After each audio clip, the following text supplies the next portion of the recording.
우리 옆에 분과 함께 이렇게 인사해 볼까요? 당신은 거룩한 백성입니다. 네, 우리는 거룩한 백성인 줄 믿습니다. 네, 우리는 이 세상을 살아가는 하나님의 거룩한 백성입니다.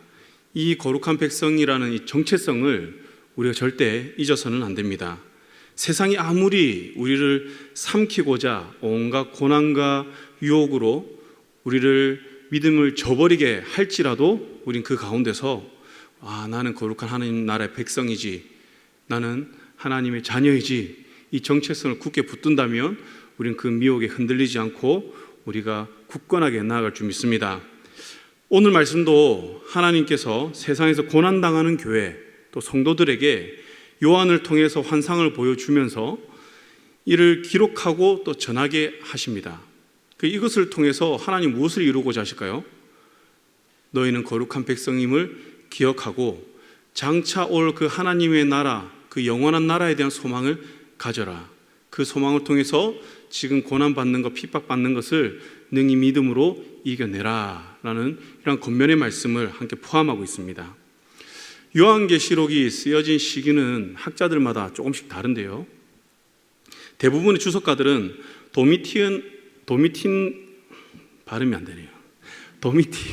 도미티아누스가 이제 제위 끝 무렵에 이제 요한이 환상을 보았다라고 이제 이레니우스가 주장을 합니다.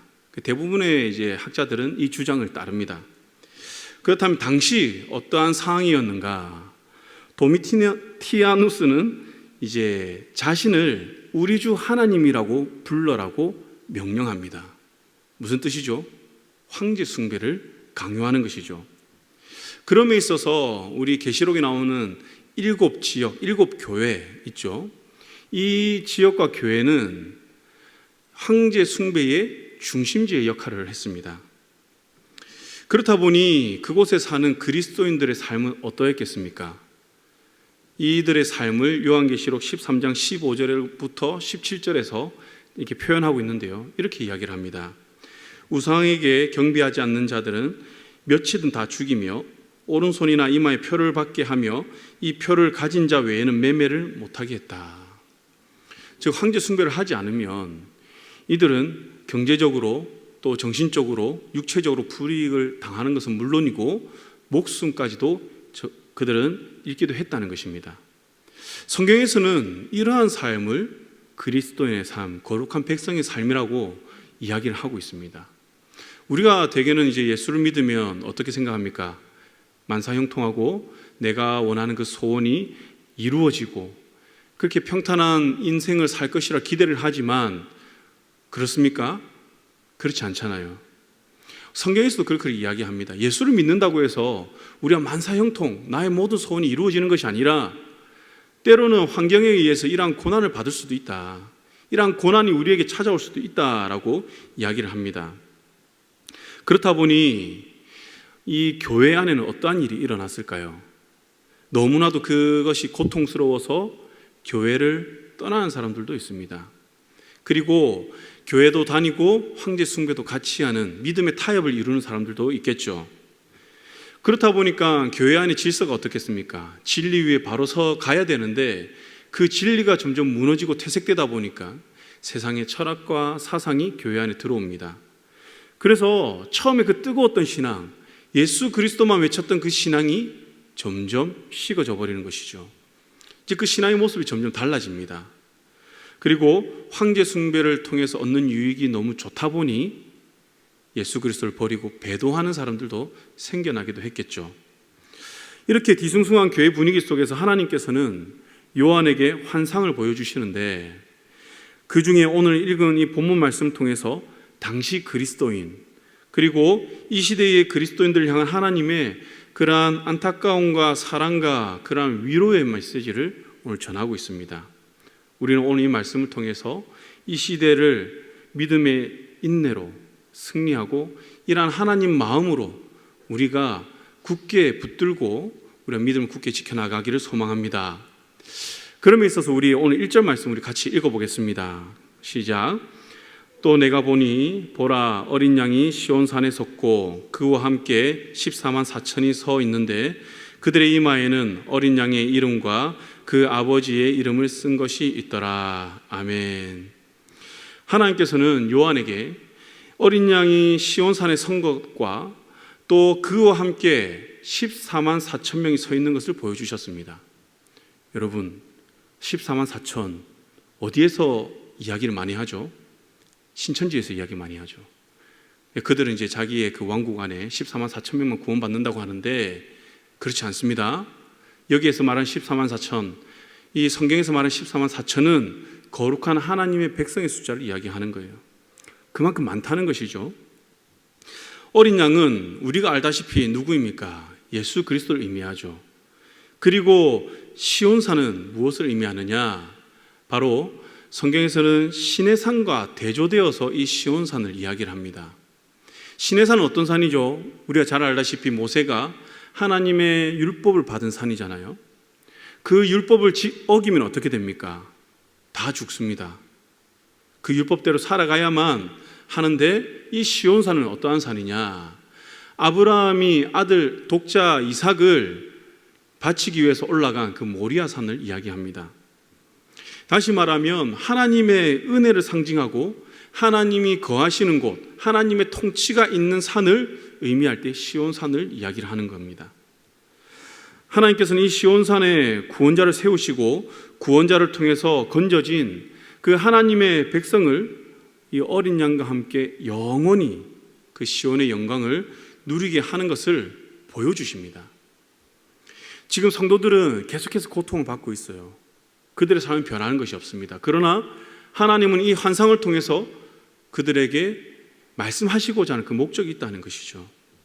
하나님께서는 이 환상을 통해 당시 핍박받는 교회와 그 성도들에게 너희의 이 당하는 고난은 곧 지나갈 것이다. 이 땅의 삶은 무한하지 않다는 것이죠.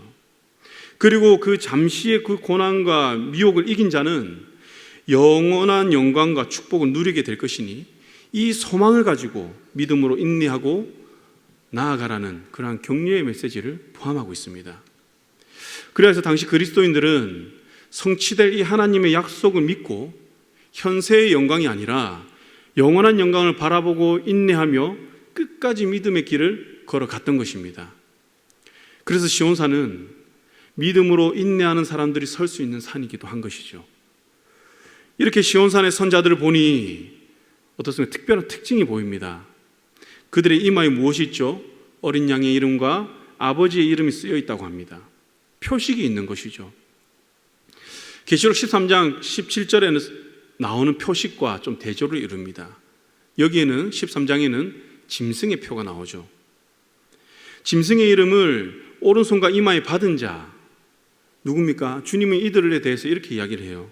믿음을 버리고 타협한 자들, 그리고 우상 숭배하는 자들, 황제 숭배하는 자들, 세상의 풍조를 따르는 자들, 그들 두고 짐승의 표를 받은 자들이라고 이야기합니다. 반면에 어린 양과 아버지의 이름의 표식이 있는 자들은 어떤 자들입니까? 계시록 3장에 빌라델비아의 교회에 주신 그 말씀을 통해서 우리가 알 수 있는데요. 우리가 계시록 3장 8절에서 10절을 세 번역 성경으로 함께 읽어보겠습니다. 시작. 내가 힘은 적으나 내 말을 지키며 내 이름을 모른다고 하지 않았다. 인내하라는 내 말을 내가 지켰으니 온 세상에 닥쳐올 시험을 받을 때에 나도 너를 지켜주겠다. 아멘. 무엇이라고 합니까? 힘은 적으나, 가진 것은 적으나, 이들의 능력은 적지만, 그들의 영향력은 적지만 어떻습니까? 이들은 하나님 말씀을 굳게 지켰다는 거예요. 빌라델비아 교회 성도들은 그 하나님 말씀을 굳게 지킴으로 인해서 하나님께 이러한 칭찬을 받았다는 것이죠. 그래서 하나님께서는 내 말을 지켰으니 나도 너를 지켜주겠다라고 말씀하십니다. 저는 이 말씀 묵상하면서 이 땅의 많은 사람은 내 이름을 새기고 또 내 이름을 높이고 내 이름을 남기기 위해서 살아가지만 거룩한 백성은 이 세상이 어떠할지라도, 환경이 어떠할지라도 내 이름이 아니라 하나님과 그 어린 양의 이름을 내는 삶을 살아야 하는구나 라는 생각을 했습니다. 주님께서 이 환상을 통해서 당시 소아시아 교회, 세상으로부터 핍박받는 그 교회에 오늘 이 말씀 주시면서 믿음의 타협을 하지 말고 그리스도와 하나 되어서 완전한 교회, 승리하는 교회를 이루라고 하십니다. 그렇다면 우리는 어떻게 그리스도와 하나 된 삶을 살아갈 수 있을까요? 바울은 갈라디아서에서 본인이 어떻게 하나님과 주님과 하나 되었는지를 이야기하고 있는데요. 이렇게 말씀합니다. 내가 그리스도와 함께 십자가에 못 박혔나니 그런즉 이제는 내가 사는 것이 아니요 오직 내 안에 그리스도께서 사시는 것이라. 아멘. 바울은 자신이 그리스도와 함께 십자가에 못 박혔다고 이야기를 합니다. 이를 통해서 이제는 내가 사는 것이 아니라 내 안에 누가 산다고 이야기를 하죠? 그리스도께서 사신다고 합니다. 그는 십자가를 통해서 하나가 되었다는 거예요. 주님과 하나가 되었다. 우리가 알다시피 이 바울의 삶은 어떻습니까? 주님과 하나가 되고 나니 그의 인생은 자신을 드러내는 것이 아니라 자신의 성공을 위해서, 자신의 열정을 위해 살아가는 것이 아니라 그리스도를 드러내는 인생, 그리스도가 드러나는 인생을 그는 살았던 것입니다. 어린 양과 하나님의 이름을 그의 삶에 새기는 그러한 삶을 살았던 것이죠. 그리고 이런 그의 믿음의 각오가 얼마나 확고했는지 그는 고린도전서 2장 2절에서 예수 그리스도와 그 십자가에 못 박힌 것 외에는 아무것도 알지 않기로 작정하였다라고 고백을 합니다. 그리고 바울은 그리스도 예수께 속한 사람들은 자기 육체와 정욕과 그리고 욕망과 탐심을 십자가에 못 박고 성령을 따라 살아가야 한다라고 권면을 합니다. 왜 그렇습니까? 예수를 믿는 그 동시에 우리는 성령으로 새 생명을 얻었기 때문입니다.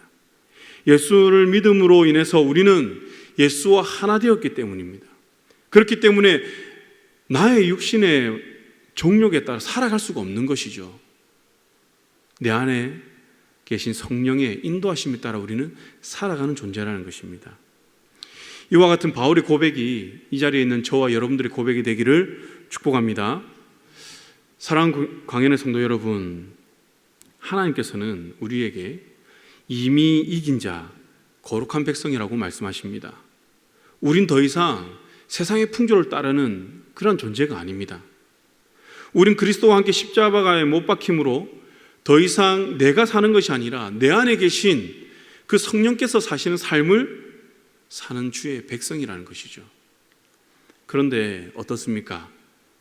알고 있지만 이러한 삶을 사는 것이 쉽습니까? 오늘 하루 내 안에 계신 성령께서 인도하신 대로 살아오셨습니까? 물론 살아오셨겠죠. 그러나 우리가 인생을 살면 마음대로 안 됩니다. 때로 나의 연약한 모습 때문에 넘어지고 실패할 때가 종종 있습니다. 그래서 우리에게 필요한 것이 무엇입니까? 신앙의 훈련이죠. 신앙의 훈련 이러니까 벌써 마음 가운데 벌써 위축되어서 또 훈련 받아라는 것인가? 우리 양육하고 있잖아요.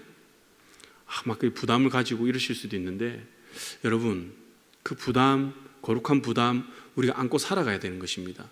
왜냐하면 훈련이 없이는 우리가 성장할 수가 없어요.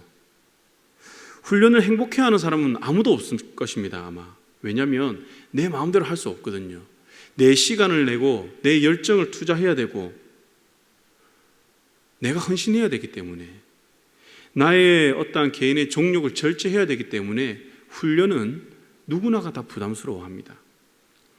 운동선수들을 한번 볼까요? 세계적인 선수들을 보면 그들에게 특별한 재능이 있습니다. 그러나 그 재능만으로 성공할 수 있을까요? 아닙니다.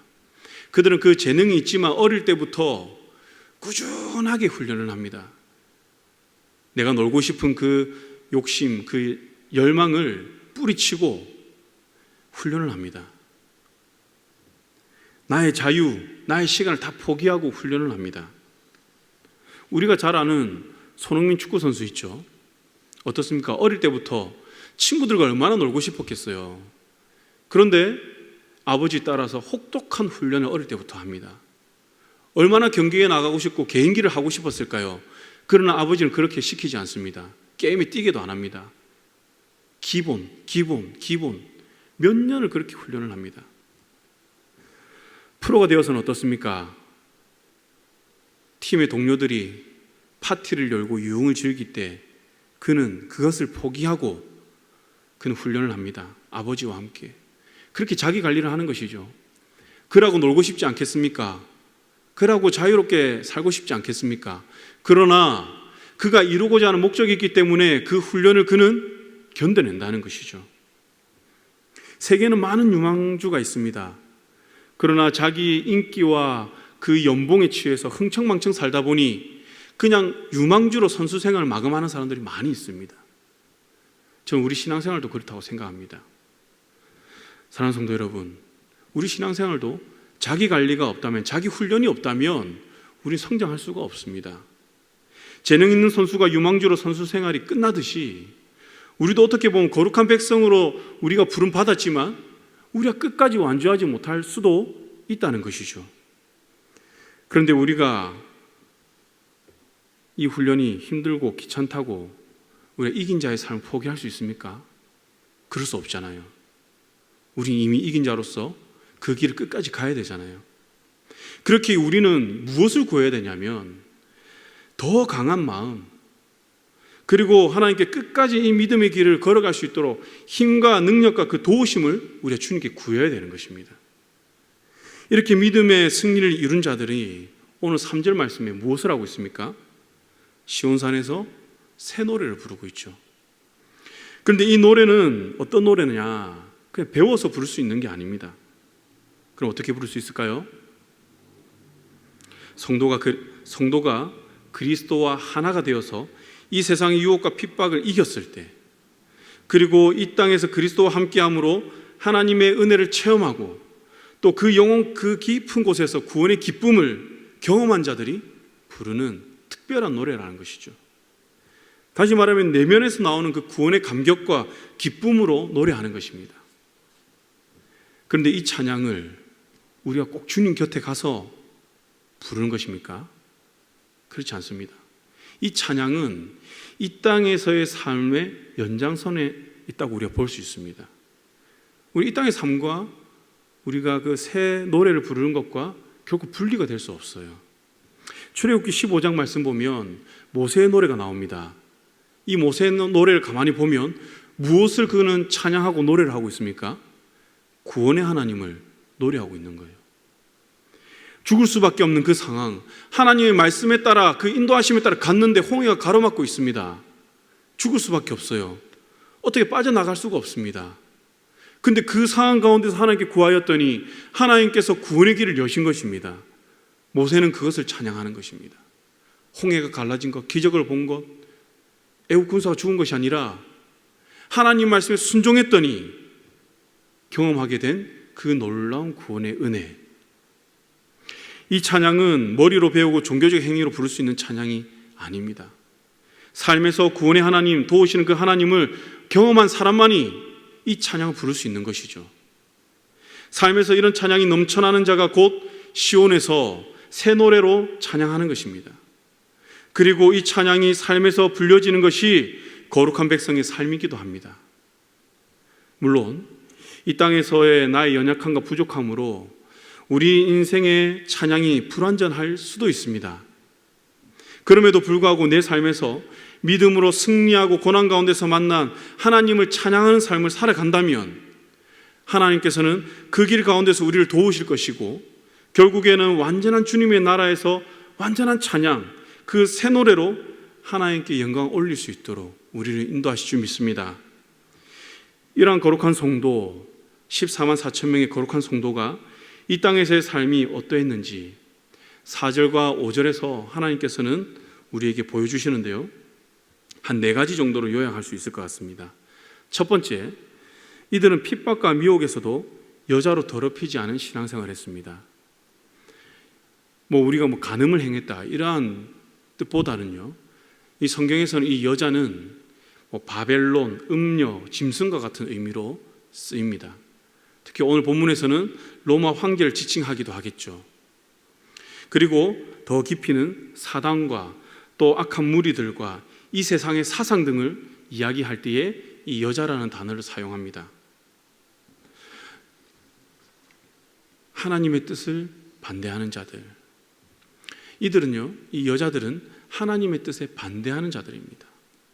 그러나 거룩한 성도는 어떻습니까?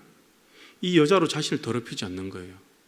다시 말하면 그 어떠한 것들이 하나님의 뜻에 반하게끔 우리를 유혹하고 미혹할지라도 그들은 굳게 그 믿음을 지켜나갔던 것입니다. 거룩한 성도는 세상의 요구에 따라 살아가면서 신앙의 타협을 하지 않는 것입니다. 오직 하나님의 말씀으로 시대를 분별하고 거룩한 신앙인의 모습을 지키며 살았던 것입니다. 심지어 그 당시 어떻습니까? 절대 권력이라고 하는 이 로마 황제가 명령을 했습니다. 그러나 이 거룩한 백성들은 이 로마 황제의 이 말의 권위보다 하나님 말씀의 이 권위를 더 높게 두었기 때문에 이들은 이 핍박을 감수하고도 그들은 하나님을 향한 그 믿음을 지켰던 것입니다. 우리는 어디에 무엇에 더 권위를 두고 있는지 내 삶을 한번 살펴볼 필요가 있을 것 같습니다. 그리고 두 번째는요, 어린 양이 어디로 가든지 어디로 인도하든지 따라가는 신앙생활을 했습니다. 이 길이 십자가의 길, 사람들에게 손가락질 받고 조롱당하는 길, 맹수에게 던져져서 죽을 수밖에 없는 길이라 할지라도 이들은 그 길을 묵묵히 갔습니다. 왜요? 어린 양이 그 길을 갔기 때문에, 어린 양이 그 길로 인도했기 때문에 그 길을 따라간 것입니다. 이러한 삶이 바로 마가복음 8장 34절에 자기를 부인하고 자기 십자가를 지고 주님을 따르는 삶이라는 것이죠.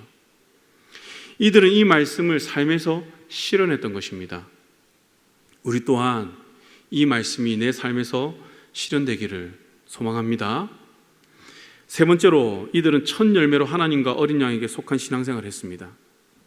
구약에서 곡식 또는 가축의 첫 열매들이 하나님께 드려지기까지 나머지 곡식들은 세속적인 용도로 사용할 수가 없었습니다.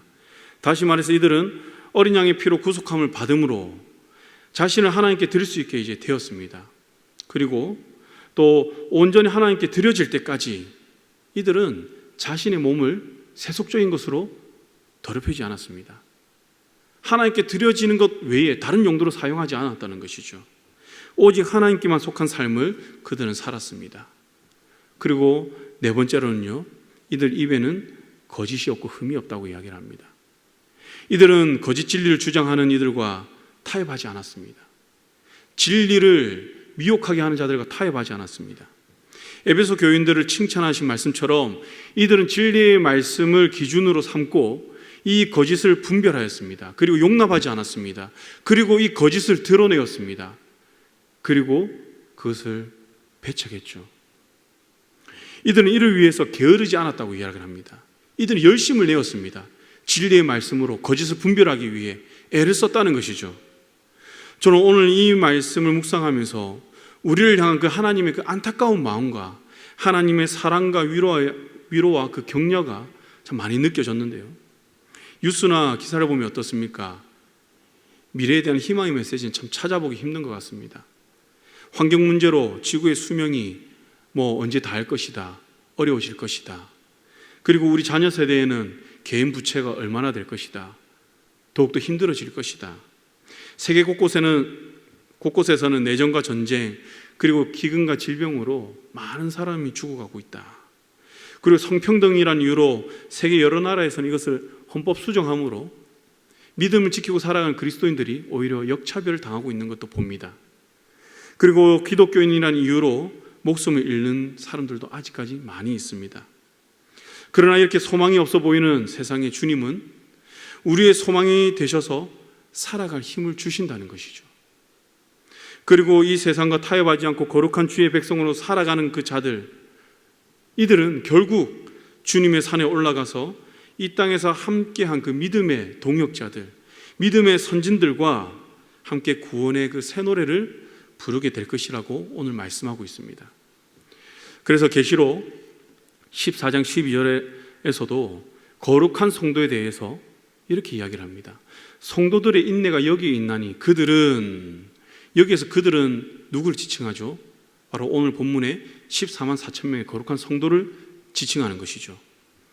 이 성도들은 그들은 하나님의 계명과 예수에 대한 믿음을 지키는 자니라. 아멘이십니까? 성도들에게 인내는 억울함을 참는 것이 아니라 내가 믿는 예수 그리스도를 향한 그 믿음을 지키고 하나님의 말씀을 의지하고 그 말씀의 권위를 세상의 그 어떠한 권위보다 높게 두고 살아가는 것을 의미합니다. 우리 광야의 성도님들은 오늘 이 말씀을 통해서 이 땅에 소망을 두는 것이 아니라 영원히 거할 처소, 우리가 곧 오를 그 시온산을 바라보며 이 땅에서 하나님의 그 계명과 믿음을 지키는 인내를 이루어서 새 노래를 찬양하는 주님의 거룩한 백성이 되기를 소망합니다. 이제 말씀 맺겠습니다. 요한계시록 13장과 14장에는 두 가지 표가 나옵니다. 첫째는 짐승의 표이고 또 하나는 어린 양과 하나님의 이름의 표입니다. 당시 사회에서 종에게 이마와 손등에 낙인을 찍어서 주인이 누구인지를 표시했습니다. 이러한 시대적 배경으로 오늘 기록된 이 표를 우리가 이해를 할 때에 하나님께서는 이 두 표식을 통해서 너의 주인은 누구냐라는 질문을 던지시는 것 같습니다. 여러분, 우리의 주인은 누구십니까? 그리고 주님께서는 이 말씀을 통해서 핍박받고 거짓 진리로 몸살을 앓고 있는 그 교회와 성도들에게 너희는 거룩한 나의 백성이다, 너희는 나와 하나 된 몸이다 라고 말씀하십니다. 그러면서 지금 힘들지라도 결국에는 승리하여 나와 함께 할 것이고 새 노래를 부를 것이니 이 땅에서 믿음의 인내를 끝까지 이루라고 하나님께서는 말씀하고 계신 것입니다.